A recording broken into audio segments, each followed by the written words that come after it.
Paz, queridos irmãos, queridas irmãs, amigos e amigas, que o amor do Mestre Jesus esteja em nossos corações, nos abençoando, nos pacificando e nos tornando cada vez mais mansos para que possamos um dia herdarmos a terra.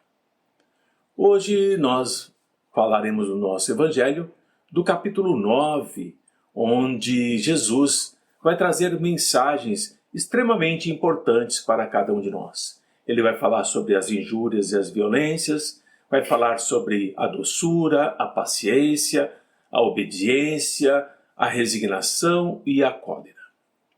O Mestre Jesus sempre procurou nos trazer aquilo que pudesse permitir que nós crescêssemos espiritualmente. Sendo assim, nesse Evangelho tem duas importantes frases que os apóstolos trouxeram.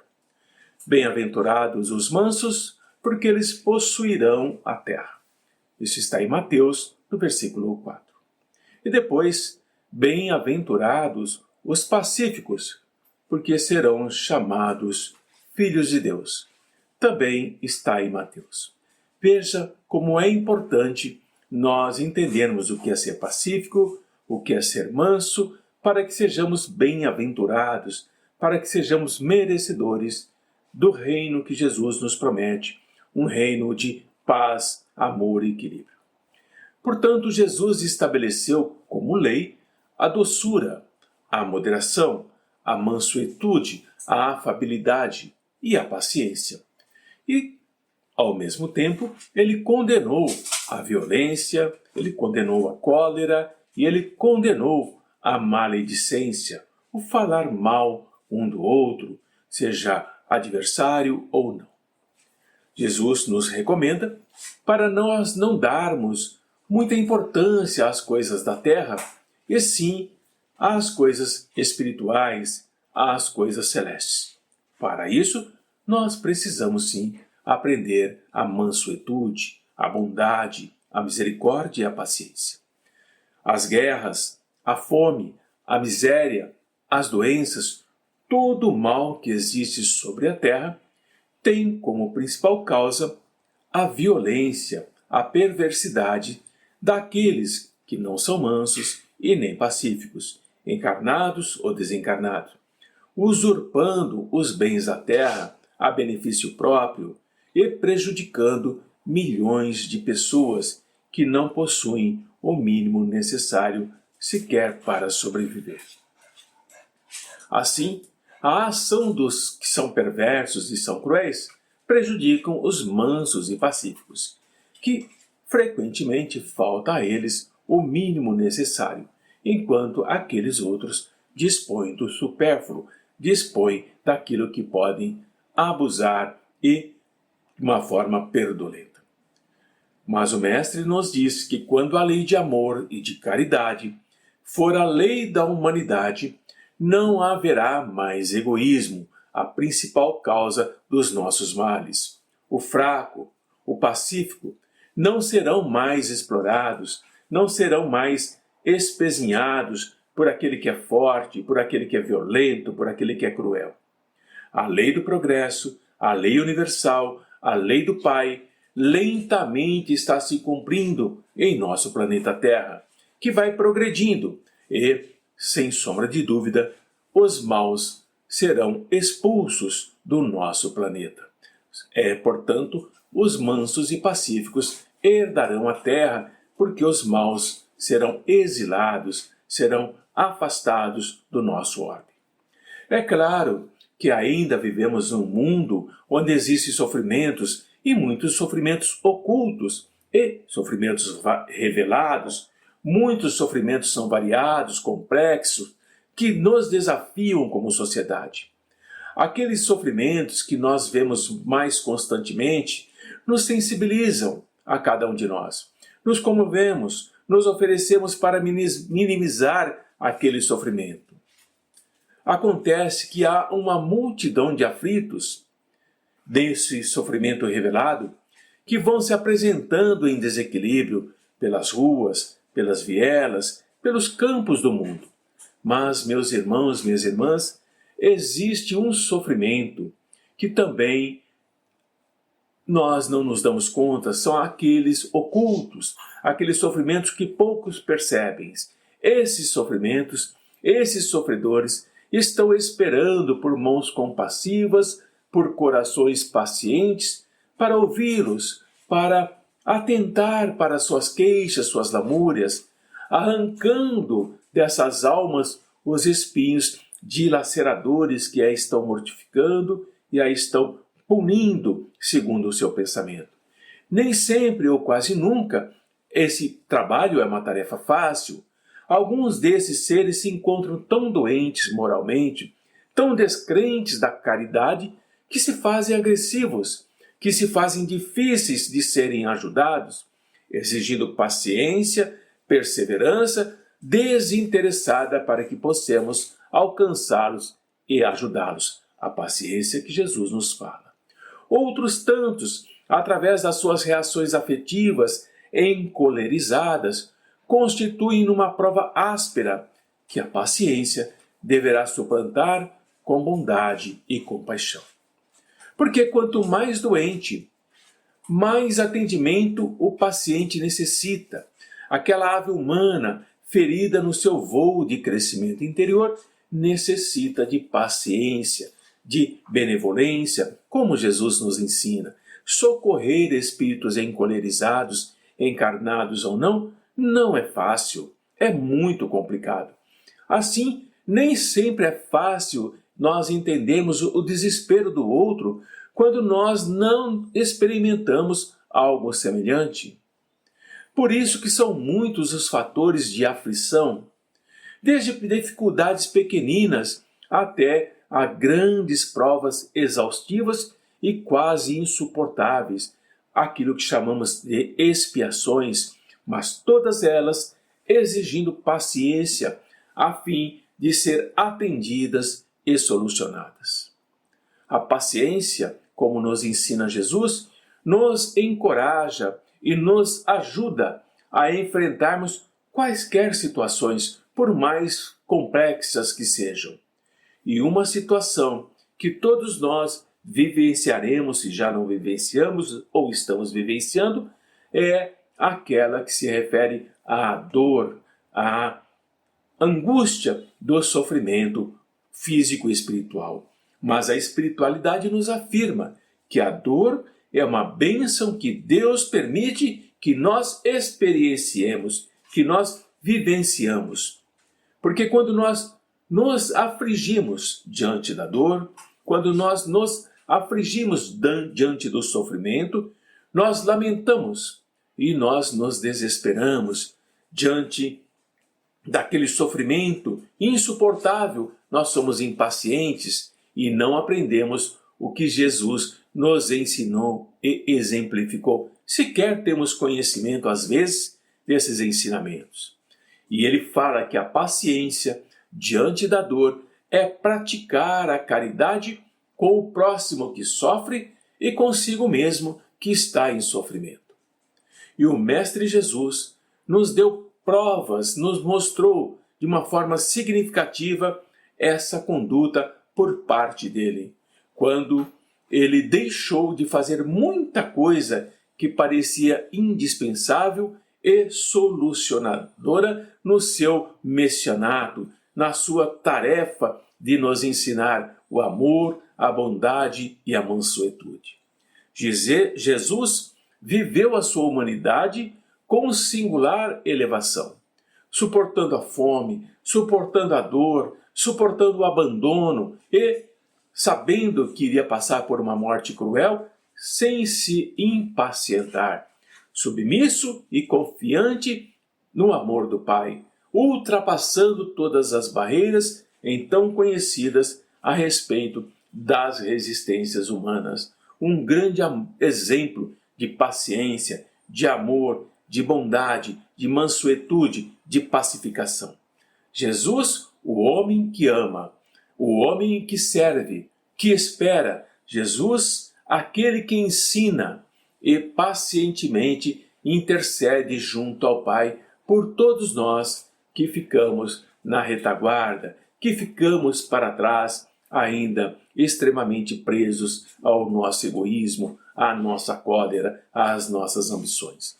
A proposta de Jesus não é para que se fuja deste mundo que nós estamos, que é enfermo, que é doente, dessa sociedade empobrecida moralmente, mas para que nós consigamos curar a nossa doença com a conquista da saúde espiritual para nós e para cada membro do planeta, para cada habitante da Terra. Esse planeta azul que o Mestre ama, que o Mestre aqui encarnou para ensinar-nos essa maravilha de energia que é o amor. Mas por falar nisso, precisamos lembrar-nos da cólera. O orgulho nos leva a julgarmos-nos mais do que nós somos e não aceitamos nos compararmos com outros, porque poderíamos nos rebaixarmos e nós poderíamos nos considerarmos, ao contrário do que a maioria pensa, acima dos nossos irmãos. Seja, portanto, como espírito, encarnado ou desencarnado, seja na nossa posição social, nobre, rico, milionário, seja na relação das vantagens pessoais, onde a menor analogia nos irrita e nos fere. E o que acontece quando nos comparamos ou nos comparam com outro que julgamos inferior a nós? Nós nos entregamos à cólera, ficamos furiosos, ficamos enraivecidos. Procurar em nós a origem desses acessos de demência passageira, que vão nos comparar aos brutos, aos desequilibrados, vão fazer que o nosso sangue ferva e vão fazer com que nós percamos a nossa razão. É necessário nós encontrarmos, portanto, para o nosso equilíbrio, sempre buscarmos onde o nosso orgulho está sendo ferido. Não é por acaso que o orgulho ferido se torna algo contraditório, que faz com que nós vamos repelir, rejeitar observações que são justas e, de forma encolerizada, nós vamos repudiar os mais sábios conselhos. Até mesmo a impaciência causada pelas contrariedades do nosso dia a dia, contrariedades em geral infantis, pueris, decorre muito da importância que nós atribuímos àquelas contrariedades. A nossa personalidade, ainda muito infantil, julga tudo que é muito importante e que nós devemos nos doarmos fortemente para resolver coisas banais. E nessa loucura, nesse corre-corre, nós vamos nos tornando coléricos, nós não nos preocupamos com o que está à nossa volta. Nós somos contra tudo e todos. E a nossa própria natureza bruta, que vai nos despedaçando, porque nós não obedecemos aos ensinamentos do Mestre. Se nesses momentos nós pudéssemos ver em nós mesmos friamente, nós teríamos pavor de nós, ou nós nos reconheceríamos como ridículos. A raiva, a cólera, nos faz tomar atitudes que nós nos envergonhamos, que julguemos, portanto, pela impressão que devemos causar nos outros, como eles nos olham, como eles nos percebem, como eles podem nos aceitar ou não. Portanto, ao menos nós devemos o respeito a nós mesmos. Para isso devemos nos esforçarmos, pois para nós vencermos essa tendência de violência, de cólera, para que nós possamos nos tornarmos dignos de piedade, de misericórdia e justificadamente merecermos o amor do Pai.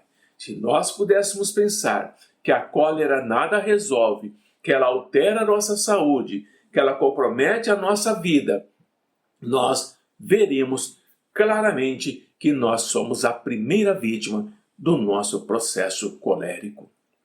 Irmãos e irmãs, mansuetude, paz, para que possamos herdar a terra. Mas ainda temos que fazer outra consideração, que é o nosso pensamento.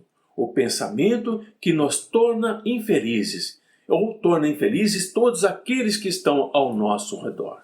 Se nós temos coração, nós sentiremos remorso por fazer as criaturas que mais amamos. Mas se o nosso coração é duro como pedra, nós não nos importamos. Continuamos egoístas e não percebemos que tudo aquilo que magoa de forma mortal, que fere profundamente, não perceberemos nenhum processo de arrebatamento como algo que nós teríamos que nos recriminarmos por toda a nossa vida.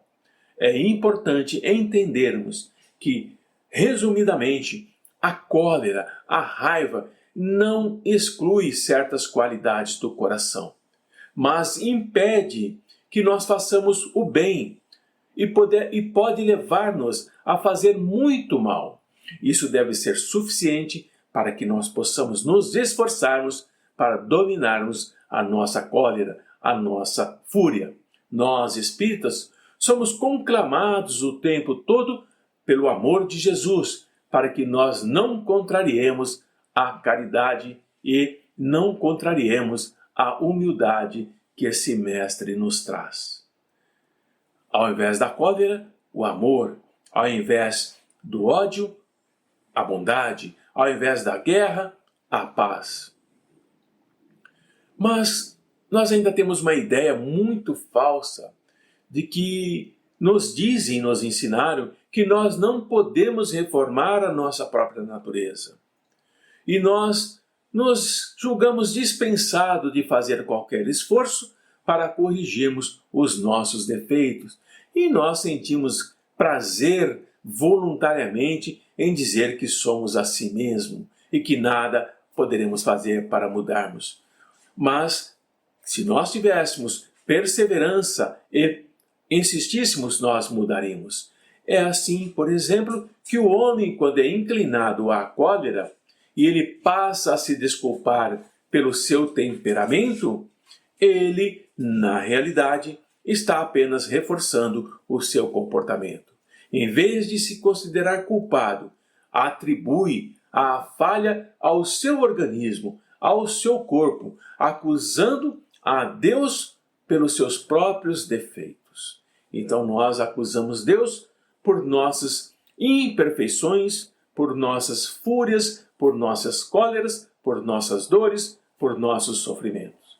E assim, tudo isso é uma consequência do orgulho que se encontra misturado a todas as nossas imperfeições. Não há dúvida, meus irmãos e minhas irmãs, que existem pessoas que têm temperamentos violentos, que gostam e se prestam a praticar atos de violência, como aqueles que são pacíficos, aqueles que gostam de praticar atos de benevolência, mais flexíveis, que melhor se mostram e se prestam ao crescimento espiritual do que manter-se preso à terra. Os mansos e pacíficos herdarão a terra, os violentos, os perversos serão exilados. Não vamos pensar, portanto, que a causa fundamental da cólera está fora de nós. Nós podemos ser espíritos pacíficos, mesmo num corpo que esteja doente. Nós podemos ser sempre pacíficos, enquanto um espírito bilioso, um espírito violento, mesmo estando num corpo perfeito, não será dócil, ele será sempre violento. Nesse caso, a violência apenas adquire um outro caráter. Ela se disfarça de bondade, mas em si a crueldade está ali enraizada. Quando nós não dispomos de nenhum organismo apropriado para a manifestação da nossa cólera, ela é concentrada, ela é compartimentada em nós. E quando nós pudermos dar expansão a ela, nós daremos. O corpo não dá impulsos de cólera a quem não os tem.